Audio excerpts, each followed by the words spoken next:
Hello everyone, welcome to Legacy IAS Academy.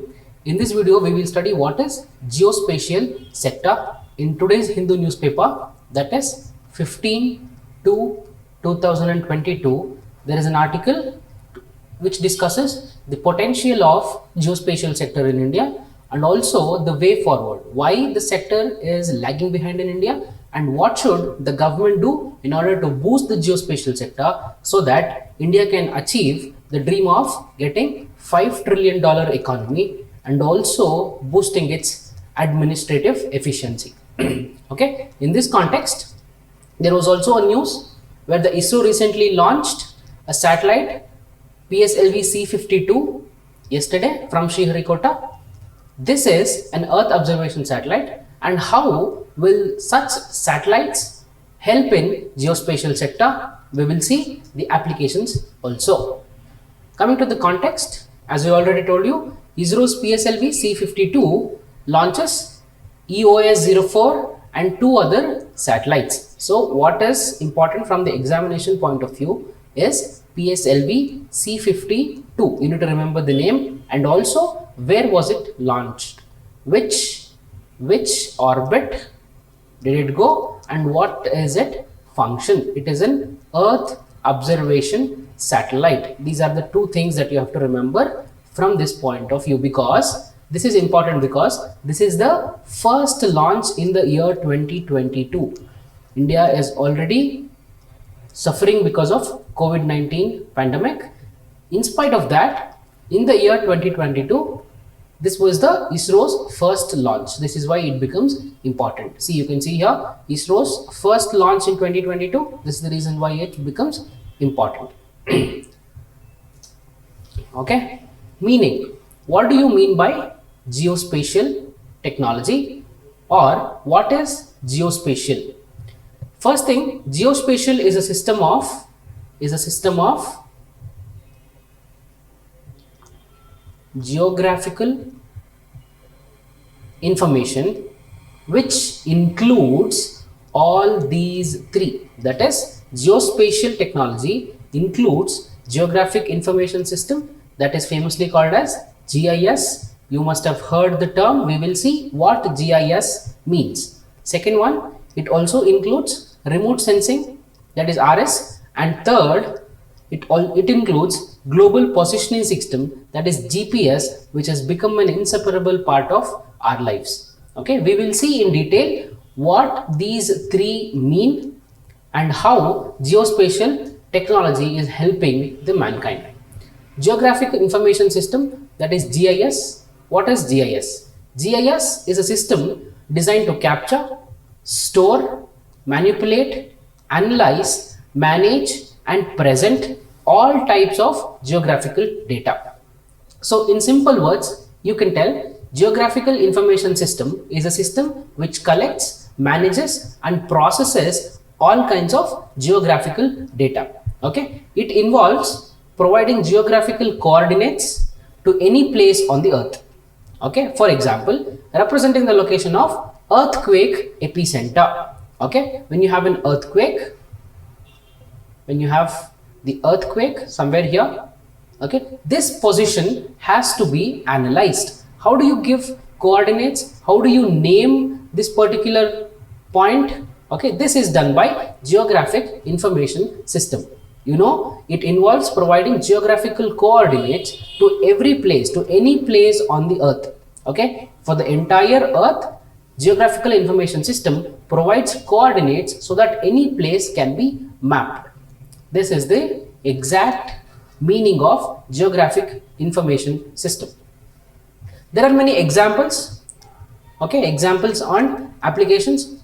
When you have given the coordinates to earthquake epicenter, you can easily predict the earthquake swarms. Earthquakes, what are earthquake swarms?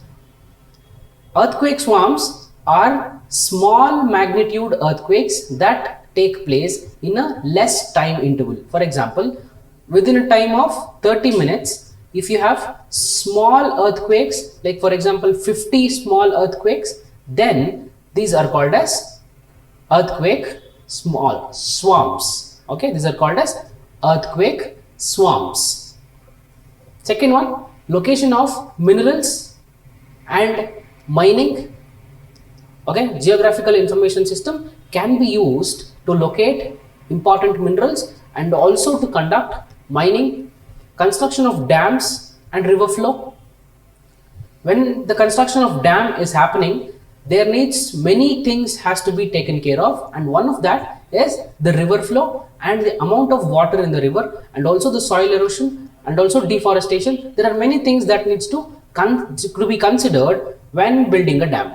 Okay, in order to do this, GIS system will be of a great help.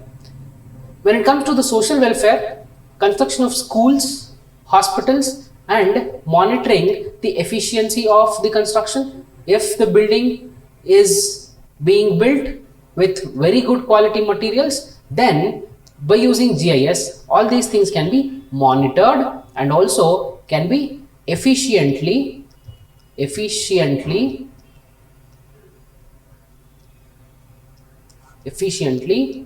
analyzed. Okay, I think you are following this. These are the different examples of geographic information system and also the applications. If there is a question which asks you to mention the applications of GIS, then you can write these. Okay, next one, we'll see what is remote sensing. Okay, divide the entire term into two parts. One is remote and the other one is sensing. What is remote? Remote is something that is controlled without physical contact. That is remote. TV remote for that matter, air conditioning remote for that matter. Okay, this is remote. Sensing is something that can be done. What is remote sensing? Remote sensing is the process of detecting and monitoring the physical characteristics of an area, object, without making any physical contact. This is very important. In this context, I will give you an example of how remote sensing is working in today's globalized world. Okay, there's a corporate company called Noodles, and this is a real example. There's a corporate company called Noodles. The work of this company is to monitor and regulate the temperature in iron and steel industry, which is located in USA. And this Noodles is a company that is based in Bangalore. This is how remote sensing happens. Okay, using artificial intelligence technology, they have devised tools in order to regulate and monitor the temperature in iron and steel industries, which is located in USA. Okay, this is how now you will be able to appreciate the application of remote sensing. There are many examples and applications here. First thing, Wi-Fi connected with air conditioning. Okay, by using your mobile technology, mobile internet, the Wi-Fi can be turned on, switched on or switched off. Okay, this is something related to remote sensing. Electronic devices connected with Bluetooth. Okay, for example, Bluetooth earphones, Bluetooth speakers, all these work on the principle of remote sensing. Last one, ADAS technology or self-driven cars. ADAS is something that the newly released Mahindra automotive company Mahindra is used. This is called semi-automatic cars. It is developing semi-automatic cars, and we all are aware of Tesla, which is known for its automatic or driverless car technology, and all these works on the principle of remote sensing. Okay, I think you're following this. Next one is GPS. GPS is something that we can't separate it from our everyday life. Okay, everybody who is using internet or a smartphone will be aware of GPS and will be using GPS even they don't know what the technology actually is. Okay, first thing, it was developed by USA military. Okay, and it was and it was reserved for the use of military only. And in the year 1995, GPS was used commercially. GPS was used commercially. You need to remember this. It was not started by NASA or US government. It was basically for USA's military, and then in the year 1995 it was commercialized. GPS is a continuous position and timing information. GPS provides continuous position and timing information. GPS is a constellation of 24 operational satellites. Okay, in these 24 satellites are arranged in 6 orbits. These are arranged in 6 orbital planes, and each plane has 4 satellites. This point is very important because this has already been asked in prelims exam. Okay, this has already been asked. There are 24 satellites, there are 6 orbitals, and each orbital has 4 satellites. So this will make it up to 24 satellite. Here in this context, I would want you to know more about Starlink project. Okay, Starlink project is the company that was started by Elon Musk, who aims to have around 42,000 satellites in lower Earth orbit in order to provide internet for the entire world.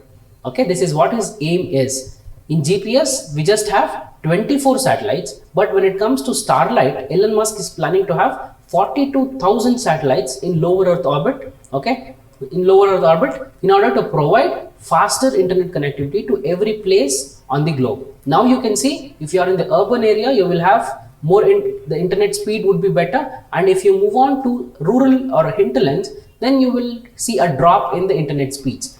If the Starlink project is successful, and if Elon Musk can put 42,000 satellites in the orbit, then we will have an uninterrupted internet connection. Okay, this would be a revolution, and this will also increase the speed. Okay, let's look forward and let's be updated. Whenever if there is an update regarding this, Legacy IAS Academy will share with you. Next one, Google Maps and Google Earth. Everybody are aware of Google Maps and how to use it and what are its applications. I will not go in detail about the applications of Google Maps and Google Earth. Just know that these two applications are from GPS technology, that is Global Positioning System. GPS is also used by marine travelers and fishermen. Okay, marine travelers, GPS is something that is very useful to them in order to find the route. Farming and monitoring, GPS is also used in farming, in agriculture, large scale agriculture, and monitoring of agricultural harvest, and also nutrients, or you can say pest control.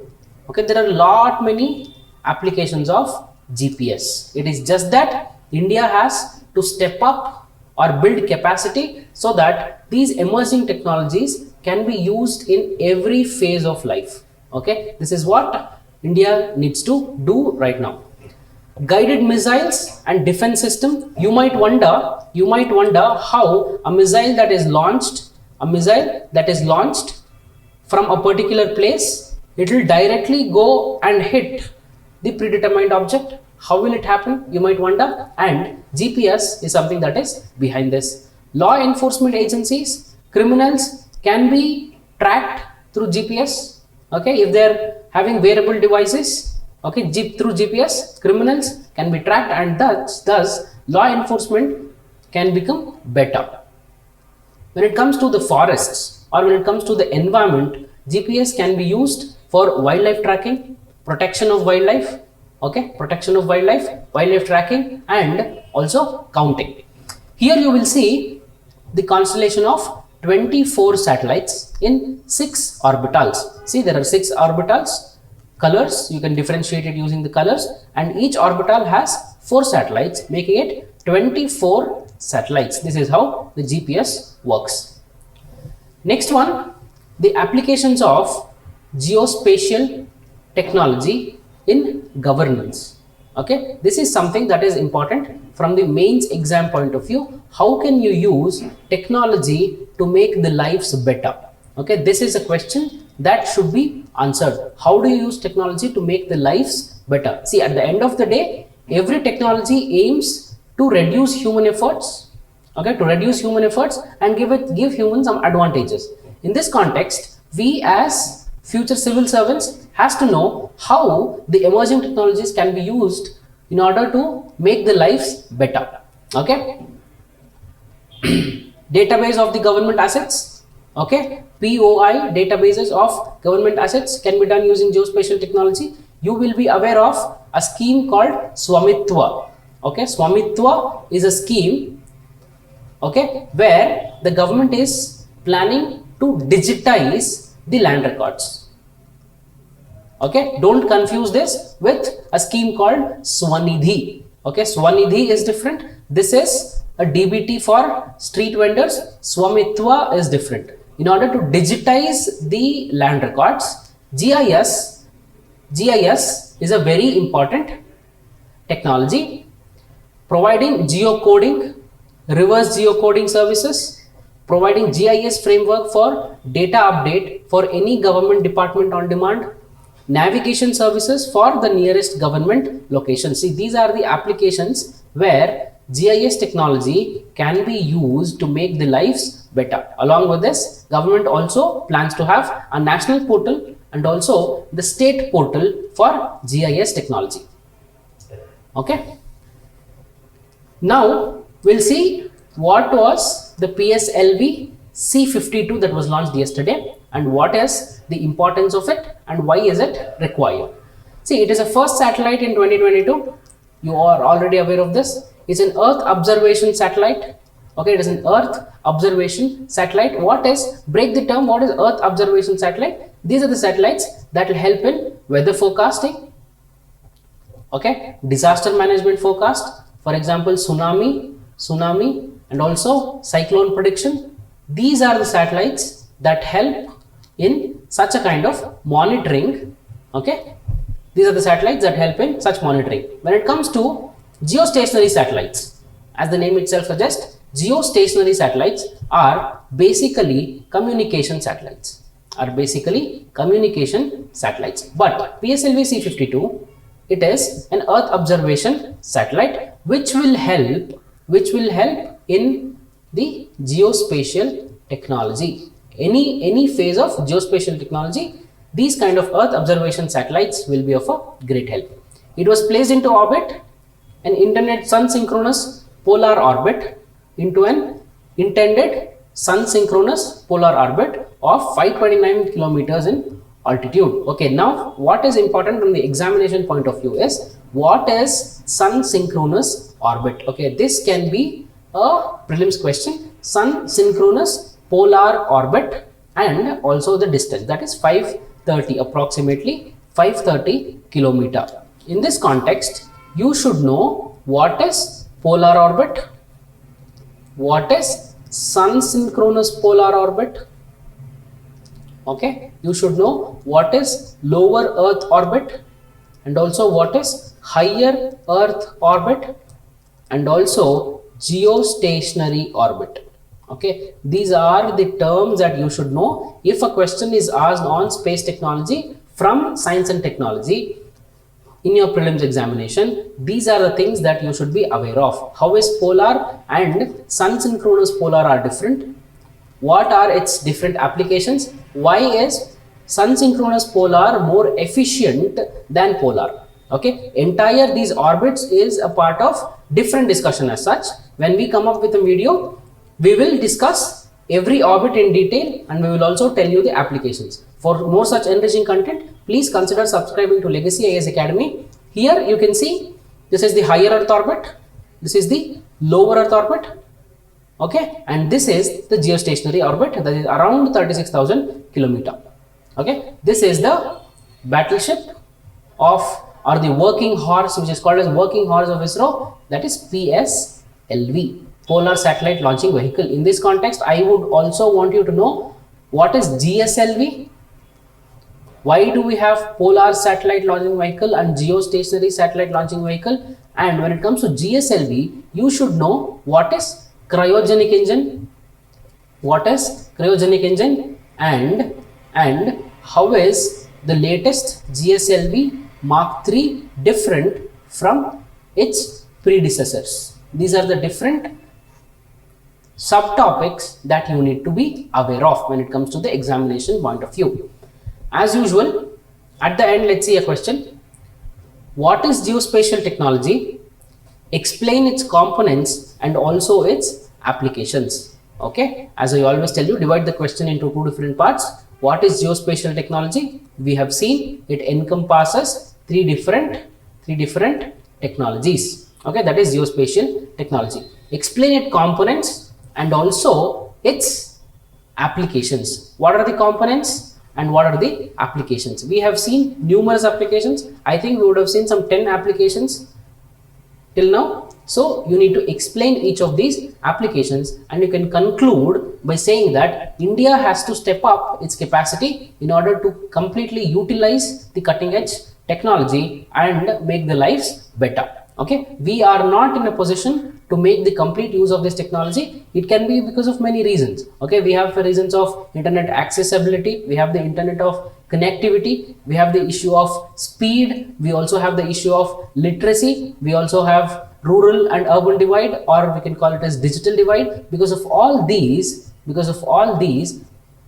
we are not getting the complete benefit of this particular technology. And along with this, because there is no demand, there is less investment that is flowing in for the development of such technology in India. Okay, as a recommendation or as a way forward, you can suggest that the government should come up with new policy which will attract the investment. Okay, which will attract the investment and also create awareness. These are the two things that has to be done. By this, we will end the video. Thanks a lot for watching. Please subscribe to Legacy IAS Academy for more such enriching content. Have a nice day.